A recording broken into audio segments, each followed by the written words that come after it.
If your Honda Odyssey battery light is on or your alternator has failed, I'll show you step by step how to replace it yourself and save over $800. Let's get started. All right, so the alternator seems to be dead on our Honda Odyssey. I just replaced it a year ago, so I'm feeling pretty annoyed about it. So I bought it at O'Reilly Auto Parts. I think it was maybe about $480 at the time last year. Just went in to see if it was under warranty. It turns out it is a lifetime warranty part, which is great, but it was like $100 more already, which blew me away. Couldn't believe how expensive alternators are now. I remember them being like maybe $100 to $200 when I was younger. So pretty annoying. So I went ahead and just charged that, bought it, brought the new one home. Now I'm going to swap it out and then I'll take the old one back and they'll give me a credit. I've been reading that buying the Denso brand might be better, or of course the original, or of course the OEM Honda version potentially could work better. But since I already bought this one and it's a lifetime free replacement, I'm going to go ahead and just switch it out, really hoping that it lasts longer than just a year. So I'm going to take you through the steps as I go. I've done this once before and it was a little tricky the first time. There's a few quirky things. So I'll kind of point out some of the things that I've had to do that have made it a little bit easier and that I'm hoping will make it easier today as I work on it. So here's the alternator, the new one. We're going to switch that out. And then one thing you definitely want to get is the serpentine belt tensioner tool. So you can rent these at O'Reilly's. I went ahead and just bought it because I figured I'd end up using it a lot. It's basically just kind of like a breaker bar. You can use a breaker bar as well. And you'll need this to relieve the tension on the pulley. This one I thought was kind of cool because it has, a few of the heads there if you ever need those others. And then you can see it's just this big bar that you'll attach the socket to. Definitely need that. All right. So first step really is to disconnect the battery terminal. So we're just going to pop the hood here. Just want to hook this right here. Make sure it's secure. Then we've got to pull this cover off to get to the battery right there, and we'll just disconnect the negative terminal to make sure that there's no power, just for safety. So I've got this pretty cool screwdriver set from Spec Ops, something that you might find useful.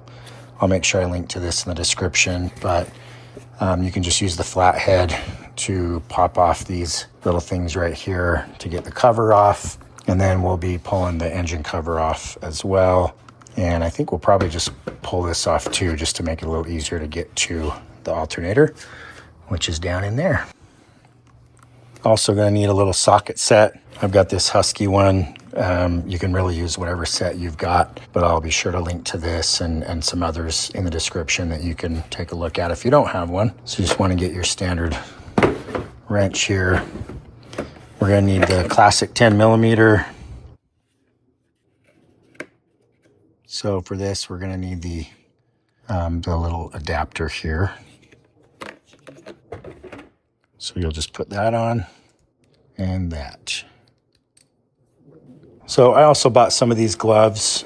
I just think it makes it nice when you're working on the car because you're definitely going to get a little grease on your fingers, especially if you're changing the oil. But since we're just doing the alternator, not critical, but I definitely want to wear them anyway because I think it will help just to keep the grease off my fingers since it's right down inside here where it's pretty dirty.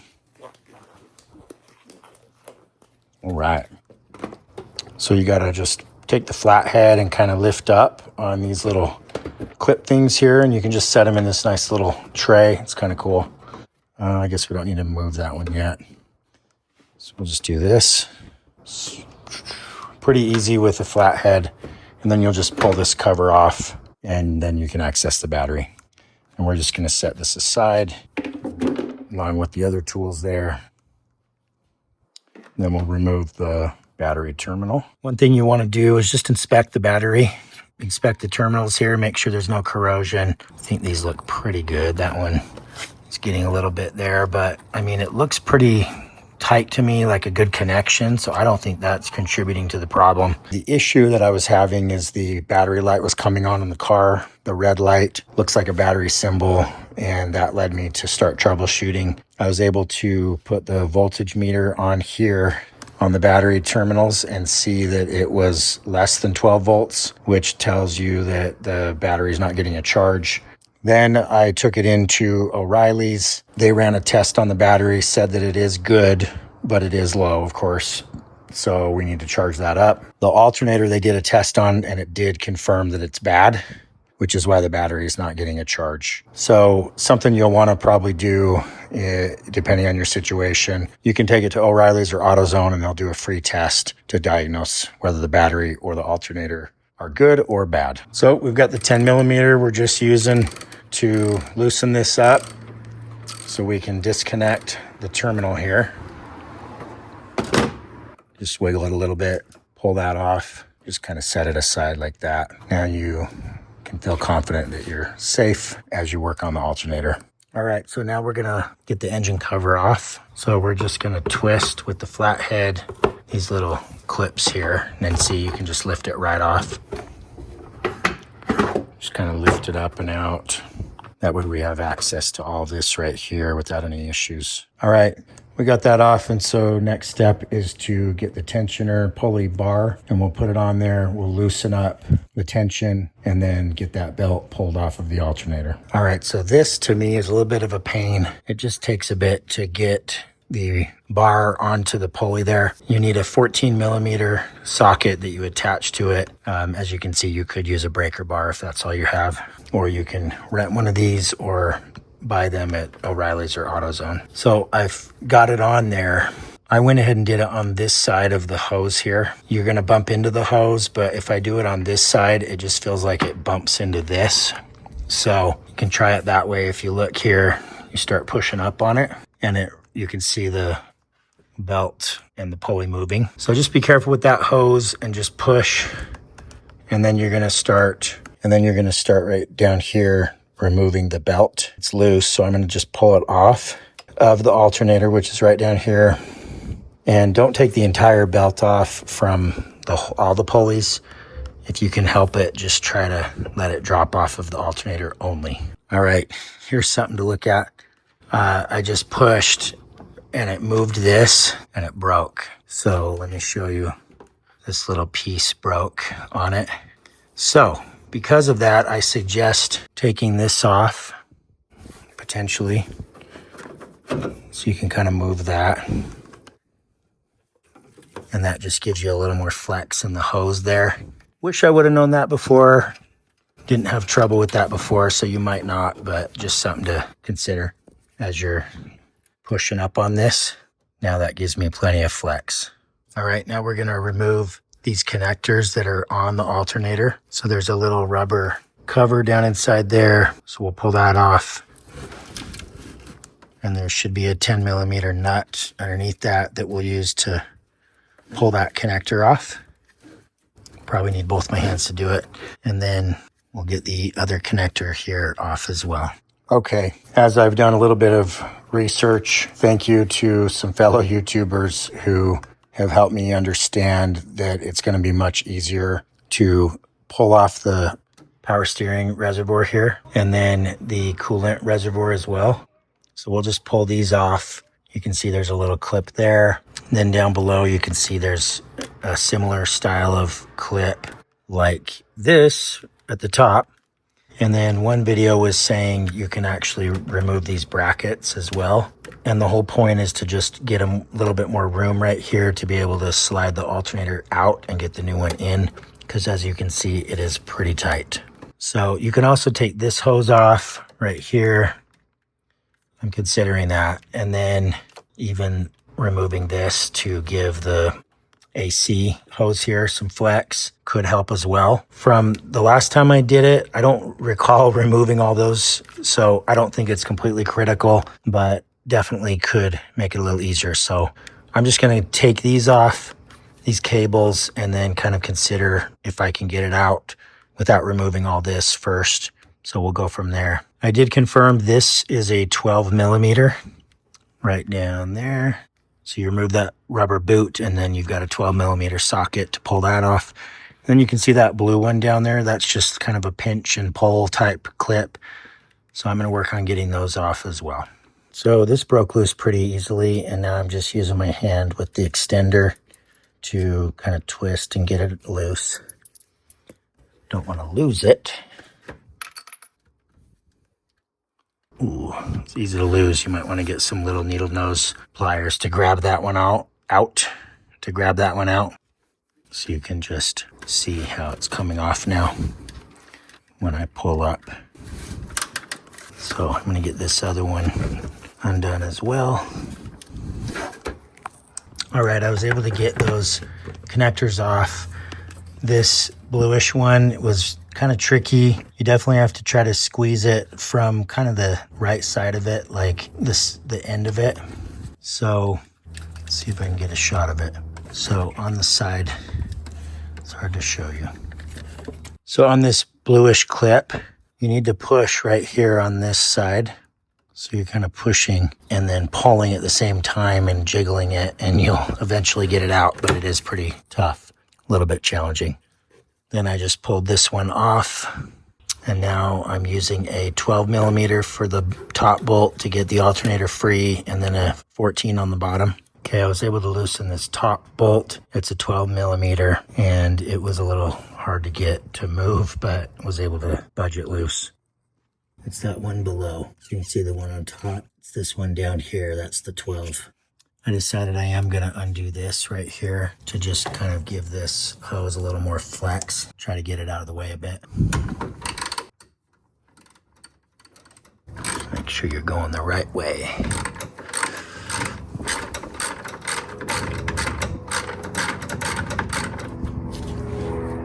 So you can see it's just looser, mostly to help me be able to get it out. And that was a 10mm. So this is the 12, goes on top. This is a 10, goes on the AC hose to mount it back to the bracket. This goes on the alternator itself with the connector, with the rubber boot over the top. And it's a 12. Okay, this got me hung up for way too long. Seriously spent way too much time trying to get this bottom 14mm bolt loose. What I had to do was get the tensioner pulley breaker bar, or if you have your own breaker bar, you can use that. And then the extension is what really helped. Putting the socket on, the bolt, and then the extender there, it pushed it out far enough that I was able to get the leverage I need right here to push and break the bolt loose. So you're going to definitely want to do that. You need a breaker bar or this tensioner pulley breaker bar, and that will make the difference. So now I'm going to try putting my ratchet back on and see if I can get it to finish coming loose. So that did the trick. I was able to use this after breaking it loose with the breaker bar. Then I was able to use this to finish getting it loose, and then I used my hand just to twist and get this the rest of the way out. Okay, I was finally able to get the alternator out of the car. It took a long time. I fought it for quite a while, late into the night, and was able to actually have my son, my 10-year-old, help me to pull it out. It was just really difficult to maneuver the right way and get out. So just be prepared for a little bit of struggle there. Now let's take a look at the brand new one. When you pull it out of the box, you can see it's bright and shiny, looks amazing, but you will need to make sure that you take the old bracket off of the old alternator and mount the bracket onto this new one. And so you can use the Allen head on your drill. I was having some trouble with it, so I actually just grabbed a handheld Allen tool and was able to get the bracket off of the old one. And then, as you can see here, I'm just showing you what to do, just where to place it. And you just want to use the same bolts and bolt the bracket onto the new one.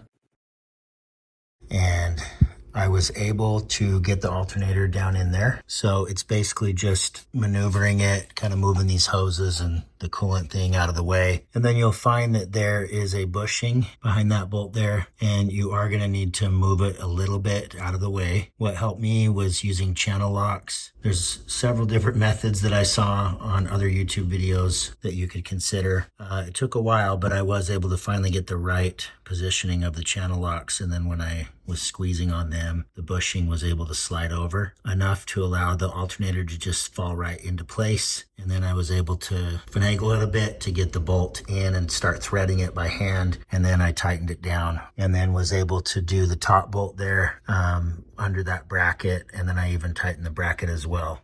So I used these channel locks and was able to squeeze that bushing.